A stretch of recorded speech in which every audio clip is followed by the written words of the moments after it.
Assalamualaikum warahmatullahi wabarakatuh.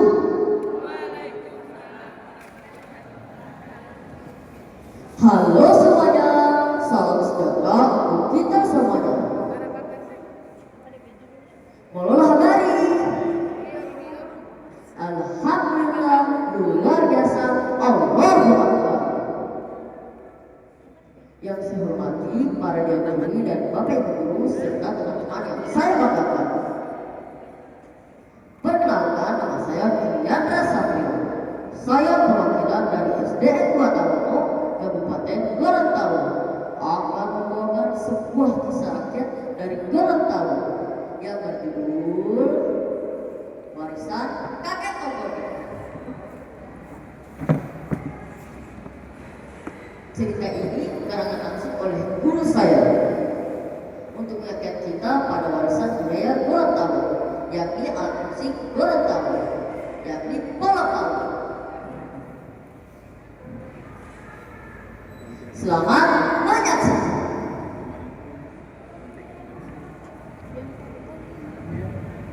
Dahulu kala di sebuah desa kecil di daerah Gorontalo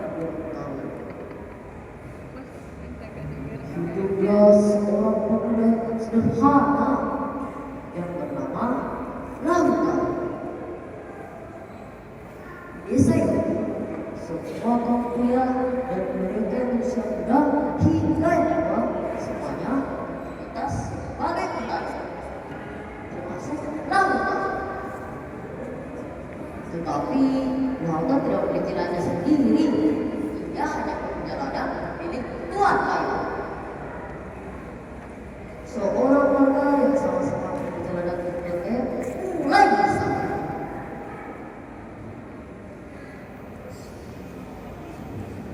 Sekejap, kalian bisa tunggu. Hei, kamu jangan berkata seperti itu. Kalau gagal kalian sekali lagi, Tuhan akan marah besar. Ya, saya mudah saja. Semoga kalian kali ini bisa berhasil.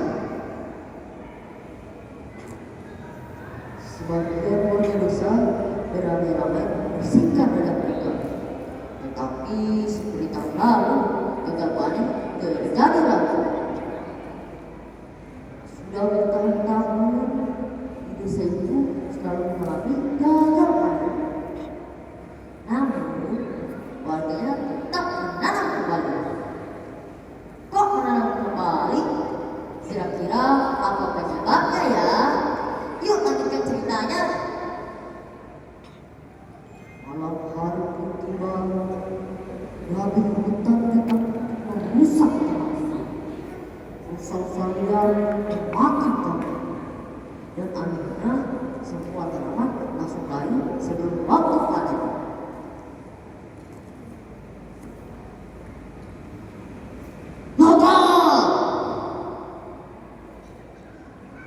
Iya Tuan, saya sudah menunggu untuk menjaga dan kamu nggak ada rusak lagi.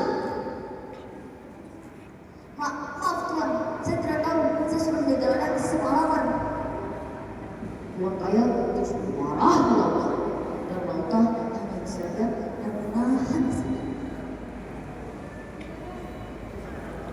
Malam demi malam, ini saya itu selalu banyak warga mengaku bahwa mereka melihat sosok hitam besar di tengah ladang. Dan juga ada yang mendengar suara aneh sampai tengah malam. Ada juga yang melihat mata merah di balik pohon. Warga desa ketakutan. Desa ini kena kutukan.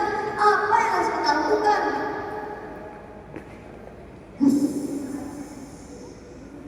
Bahkan yang kaya mimpi buruk. Apa itu? Dia besar sekali. Dalam mimpinya yang melihat sosok hitam besar sedang berdiri tengah malam. Sejak saat itu, semua warga ketakutan untuk keluar malam sendirian.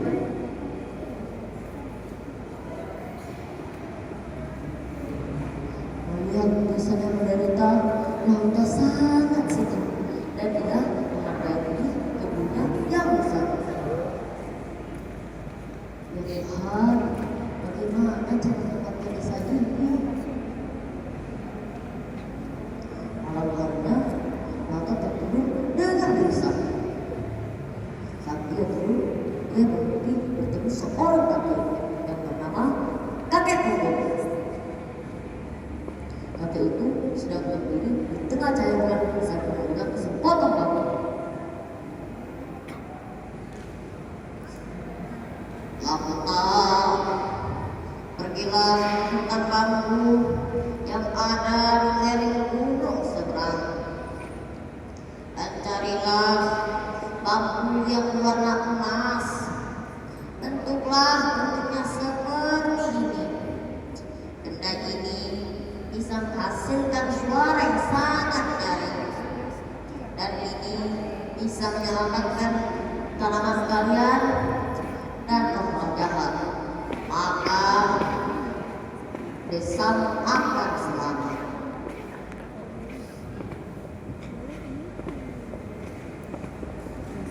Pagi Lauta langsung bergegas pergi ke hutan bambu di lereng gunung seberang.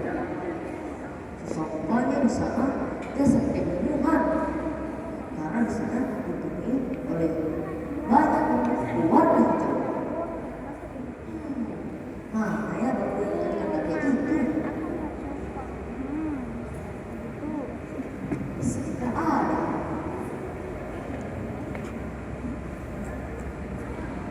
Di sini juga tidak ada. Mana ya bambu yang tadi kakek itu?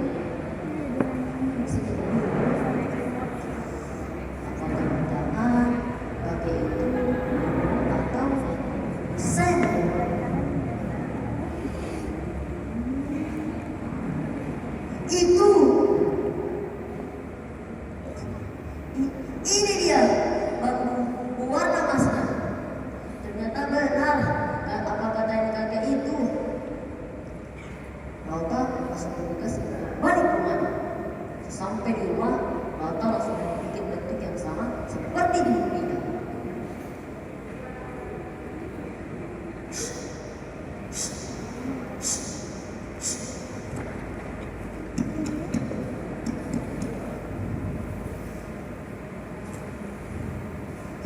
Bisa jadi.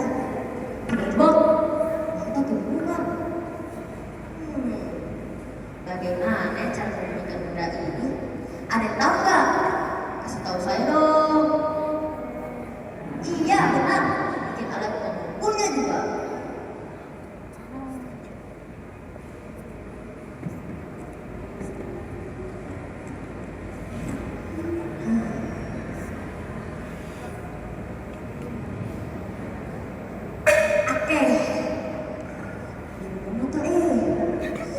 Tapi walaupun sakit, saya harus tetap menyelamatkan desa ini. Malam harinya, Lauta sudah bergegas pergi ke ladang semua warga. Hei penghuni ladang, pergi dari sini dan jangan ganggu kami lagi.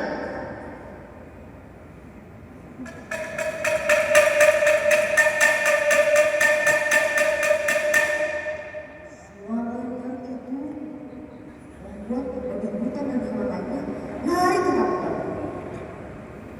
Burung-burung berterbangan dan suara bentuk lainnya ke seluruh desa. Membangunkan semua warga seolah-olah membangunkan penjaga ladang. Sesampainya di sana, warga terganggu oleh tentang mainan benda itu.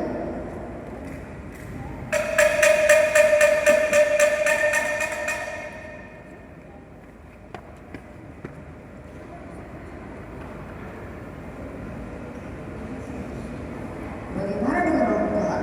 Sama, mereka lari ketakutan. selalu menghantui tuan kaya sudah hilang. Beberapa lalu di desa itu kembali panen bersama. Jagung tumbuh kuningan keemasan dan juga tumbuh besar. Dan tuan kaya pemarah pilihlah hutan.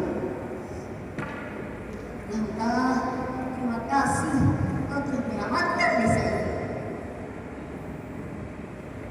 Sebagai rasa syukur, desa mengadakan pesta besar. Ada yang mengadakan api unggun, ada yang menari, dan semua warga berkumpul dengan bahagia. Di tengah pesta itu, lautan sedang memainkan benda.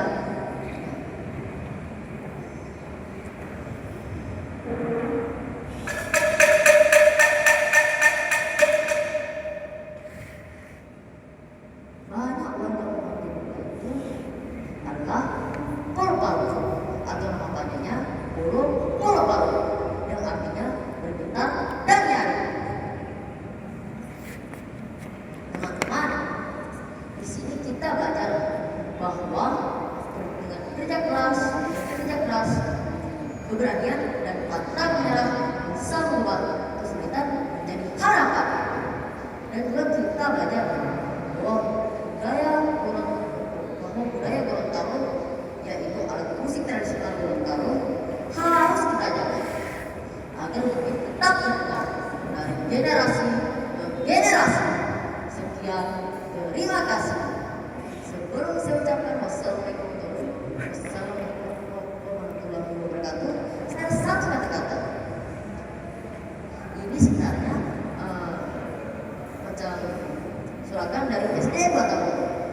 Komitmen untuk raih prestasi. Wassalamualaikum warahmatullahi wabarakatuh.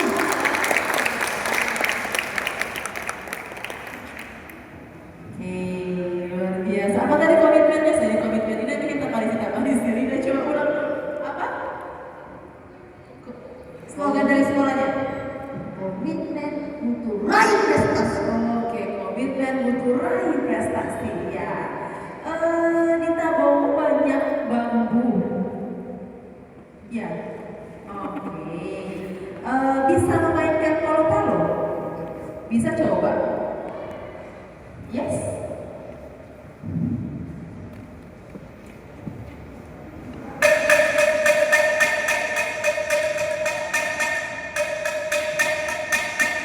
Harus ya pakai bantuan dengkul. Oke. Karena juga tidak pakai macam angsa gitu, macam angsa gitu. Apa lagi tuh? Apa lagi tuh? Tidak pakai angsa gitu. Oh, bisa ya.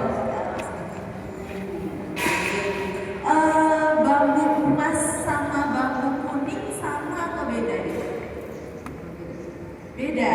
Oh, kalau yang dimaksud di cerita itu memang bambu emas yang zaman dahulu kala, yang benar-benar hanya dalam cerita itu ya, bukan bambu kuning yang sekarang. Iya. Oke. Jadi bambu kuning, bambu emas itu sudah tidak ditemukan lagi saat ini, hanya dalam mimpi itu dan kemudian ditemukan kala itu. Oke. Oke, itu dari saya karena kalau memang dia sama